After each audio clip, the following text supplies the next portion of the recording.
आज हम इकोलॉजी में एक इम्पॉर्टेंट एक्सरसाइज है मिनिमम क्वाड्रेट का पता करना कि हम किस तरह से मिनिमम क्वाड्रेट निकालेंगे।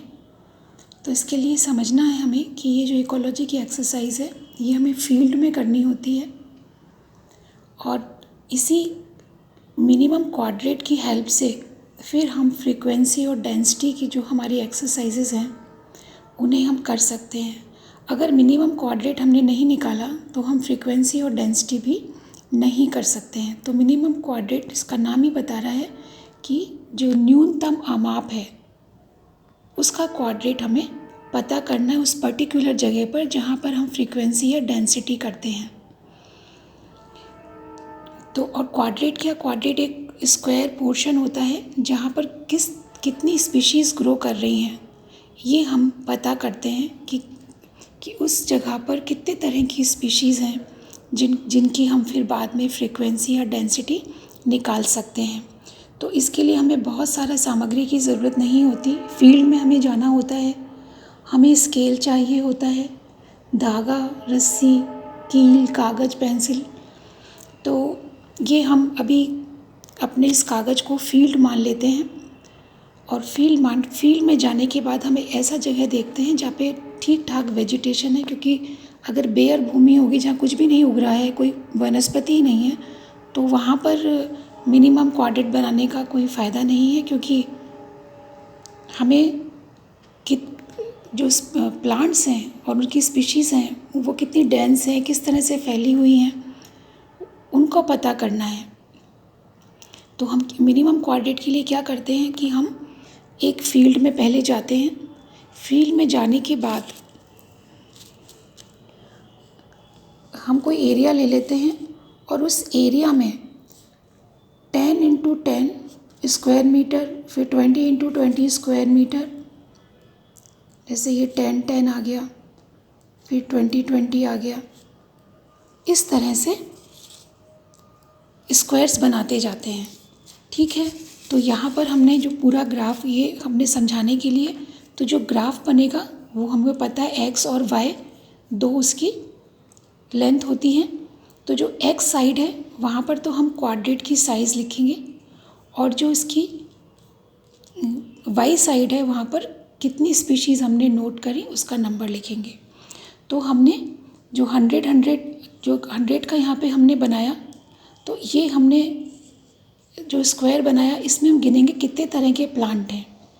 सपोज़ 5 हैं, है ना, ये तो हमने नंबर लिख दिया, 5 हैं, तो 100 वाले कॉलम पे 5 नंबर आ जाएगा।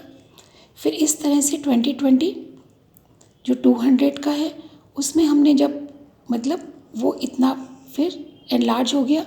अब हम इस पूरे में ये मतलब इसका ये मतलब नहीं कि अगर हमने ये देख लिया तो अब इसको हटा देंगे खाली इतने एरिया में, तो वो तो फिर 10 × 10 हो जाएगा।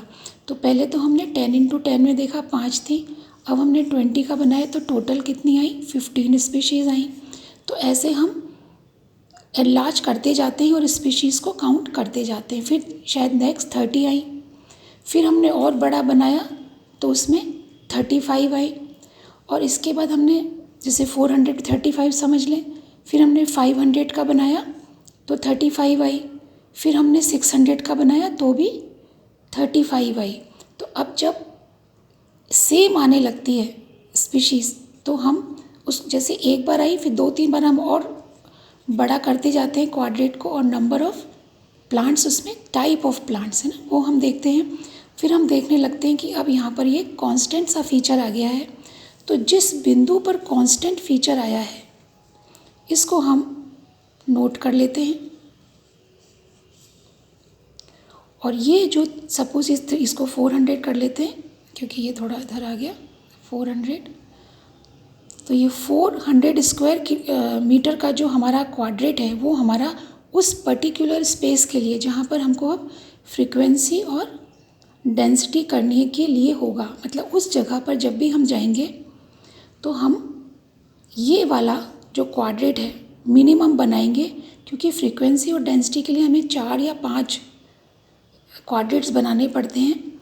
तो किस साइज़ का हम क्वाड्रेट बनाएं तो उसके लिए पहले हम मिनिमम साइज़ निकालते हैं जहाँ पे कांस्टेंट है कि सारी जो जितने भी प्लांट्स हैं वहाँ पर वो इस पूरे क्वाड्रेट के अंदर आ रहे हैं। तो ये हमारा फिर मिनिमम क्वाड्रेट कहलाता है, जहाँ पर कि जो ग्राफ है वो फ्लैट होने लगता है, अब जो नंबर है वो नहीं बढ़ रहा है। तो इससे हम ये कर लेते हैं। तो इसका ये मतलब हुआ कि ये कोई कांस्टेंट फीचर नहीं है, क्योंकि एक ही जगह पर भी अगर आप अलग अलग सीज़न में जाएंगे तो नंबर ऑफ़ प्लांट्स वहाँ पर चेंज होते रहेंगे। तो हम एट ए टाइम जब भी फ्रीक्वेंसी और डेंसिटी के लिए किसी फील्ड पर जाएंगे तो पहले हमको मिनिमम क्वाड्रेट निकालना होगा, जो न्यूनतम माप का क्वाड्रेट है वो हमको निकालना होगा। और उसका मेथड हमेशा यही रहेगा कि हम छोटे स्क्वायर से शुरू करते हुए बढ़ते जाएंगे और उस तब तक बढ़ते जाएंगे जब तक हमारा ग्राफ फ्लैट नहीं हो जाता। और जहाँ वो पहली बार फ्लैट हुआ है उसको हम मार्क कर लेंगे और वो हमारे लिए न्यूनतम आमाप वाला क्वाड्रेट या मिनिमम क्वाड्रेट कहलाएगा। तो ये इकोलॉजी की एक इम्पॉर्टेंट एक्सरसाइज है। तो इससे जुड़ी हुई फ्रीक्वेंसी और डेंसिटी है, इसे अगर आप स्वयं भी करके देखेंगे तो आप समझ जाएंगे। क्योंकि हम फील्ड की जगह अगर हम सपोज़ अपने पेपर को ही फील्ड मान लें तो हम एक ही साइज़ के 4-5 क्वाड्रेट बना लें और उसके अंदर ABCDEFG ऐसे करके अलग अलग स्पीशीज़ के नाम दे दें और हम उसको बढ़ते हुए क्रम में लिख लें। और एक जगह जहाँ पर सेम होता है उसको हम यहाँ पर ग्राफ ड्रॉ करके कर सकते हैं। तो ये हमारा आज की एक्सरसाइज है। मिनिमम क्वाड्रेट वैसे सिंपल है लेकिन इसका समझना हमको ज़रूरी है, नहीं तो हम बाकी की एक्सरसाइज इकोलॉजी की नहीं कर पाते हैं। तो ये हमारे प्रैक्टिकल की एक्सरसाइज है minimum quadrat formation. Thank you.